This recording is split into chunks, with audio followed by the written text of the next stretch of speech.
कथा सुन लो बड़ बैसाख माँ की कौन सुनेगी के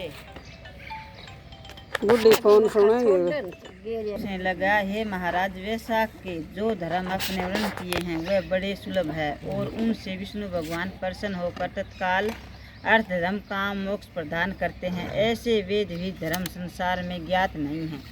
यह क्या बात है, मुझसे कहिए। शुक्रदेव बोले, हे राजन, वैशाख मास के करते धर्म प्रख्यात क्यों नहीं है और अन्य धर्मों की संसार में ख्याति क्यों है। संसार में पुत्र तथा धन संपत्ति संसारिक भोगों को चाहने वाले मनुष्य बहुत हैं, इसलिए राजस और तामस धर्म संसार के प्रख्यात हैं। और जो इच्छा रहित सताविक धर्म सुख प्राप्ति कर विष्णु भगवान को प्रसन्न करने वाले हैं वह पृथ्वी पर छिपाने योग्य हैं। इसका कारण बताता हूँ, सुनो।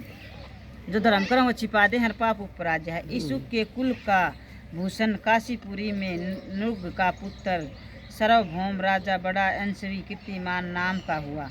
यह जितेंद्रिय क्रोध को जीतने वाला ब्राह्मण और राजाओं में उत्तम था। एक दिन यह आखेट करता हुआ जा रहा था तो मार्ग में मुनि वशिष्ठ जी के शिष्यों को देखा जो कई प्याऊ लगा रहे थे,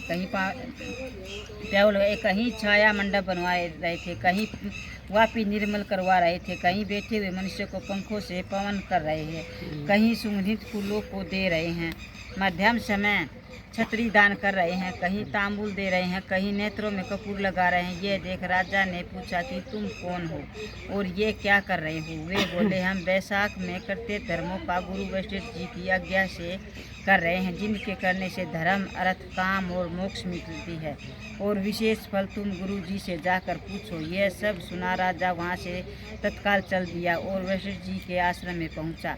राजा गुरु वशिष्ठ जी को प्रणाम कर और वहाँ बैठे कहने लगा कि हे मुनीश्वर, मैंने मार्ग में आपके शिष्यों को शुभ कर्मों को करते देख उनसे पूछा कि ये क्या है और क्यों किस फल के निमित्त कर रहे हो। तब उन्होंने मुझे आपके पास भेजा है और कहा है कि हमें बताने का अवकाश नहीं है, गुरु जी के पास जाओ। इसलिए मैं आपके पास आया हूँ कि आपसे इन धर्मों को सुनूं। वशिष्ठ जी प्रसन्न होकर कहने लगे, हे राजन, वैशाख मास में प्रातः काल स्नान कर विष्णु भगवान की विधि पूर्वक प्रेम से पूजन कर दान करे और ब्राह्मणों की सेवा करे। ऐसा करने से जगन्नाथ भगवान प्रसन्न होते हैं। इसलिए तुम अपने राज्य में भी जहाँ कोई वैशाख धर्मों को न कर सके उसे दंड दो। इस प्रकार वशिष्ठ जी से वैशाख सब धर्म सुन भक्ति पूर्वक उनकी पूजा कर अपने घर चला आया और सभी धर्म कर देव निरंजन केशव भगवान में बड़ी प्रीति करने लगा।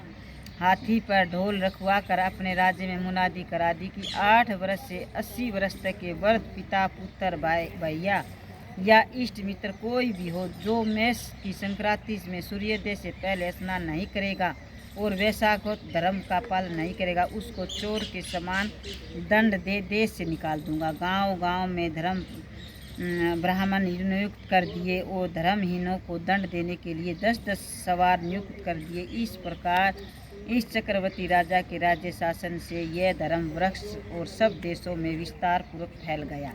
जो मनुष्य प्रमाद से भी इस राजा के नगरों में मर जाते थे उनको निश्चय विष्णु लोक प्राप्त होता था और यमलोक नहीं जाते थे, जिससे चित्रगुप्त को लिखने के लिए कुछ काम रहा ही नहीं। वो लेखा जोखा ले है ना, तो उसने कि मेरे को नहीं मिला, सब धर्म करने चले गए। सब पापी लोगों से नरक खाली हो गया। तब नारद जी धर्मराज के पास जाकर बोले, हे राजन, नरक में पहले जैसे हाहाकार शब्द अब सुनाई नहीं देते हैं। खोटे कर्म करने वाले माया और थम से बड़े हुए पापी मनुष्य तुम्हारे लोक में क्यों नहीं आते और चित्रगुप्त भी हाथ पर हाथ धरे बैठे हैं, इसका क्या कारण है। तब धर्मराज बोले, हे नारद, आजकल पृथ्वी का राजा हर्षिकेश पुराण पुरुषोत्तम का बड़ा भगत है। उसने अपने देश में मुनादी करा दी कि सब छोटे बड़े बूढ़े मेष की संक्रांति में वैशाख मास के धर्म का पालन करें। उल्लंघन करने पर दंड के भागी होंगे, जिसके भय से वहाँ की प्रजा के लोग वैशाख के धर्मों का पालन करते हैं। इस कारण उनका मेरे लोक में आने का मार्ग बंद हो गया है और सब बर्मा इत्यादि पापों से छूटकर सीधे विष्णु पद को प्राप्त होते हैं। पाप करना छोड़ दिया तो यम का जाए कौन। इसलिए मैं उस महाबली से युद्ध कर उसे मारूंगा। यदि वह मुझसे न मरेगा तो मैं ब्रह्मा के पास जा उनसे सब निवेदन कर स्वस्थ हो जाऊंगा। और इस प्रकार नारद जी से सलाह कर मृत्यु रोग जरा आदि सेवकों को तथा 50 कोटि यमदूतों को ले समय यमराज दंड उठा भैंसा पर चढ़ पृथ्वी पर आए और सीधे ही उस राजा की पुरी को घेर लिया।